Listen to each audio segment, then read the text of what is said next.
Нямаш думи за молитва. Достатъчна е само тази една дума. Повтаряй я отново и отново. Клекнал си да се помолиш. Искаш да се молиш, но думите просто не излизат. Започваш да се съмняваш. Дали нещо не е наред с мен? Дали съм твърде далеч от Бога? Дали Той изобщо ме слуша? Не. Често не е, че не можеш да се молиш, а че вече си стигнал до края на думите. И точно там Бог започва да действа. Не ти трябва дълга молитва, нито перфектни думи. Просто призови името на Господа. Господи. Само това. Бавно. Още веднъж. Господи. Господи. Господи. Познавам една сестра, която се молеше така цели 6 месеца. Съпругът ти пиеше 20 години. Тя вече беше спряла да търси думи. Просто повтаряше това име. Първо тя се промени. Гневът изчезна. Дойде мир. Година по-късно съпругът ти спря алкохола.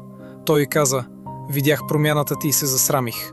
За първи път тя почувства, че Господ е с нея и тя не е сама. Затова виж, не е нужно да говориш красиво, за да те чуе Господ. Нужно е само искрено да го призовеш.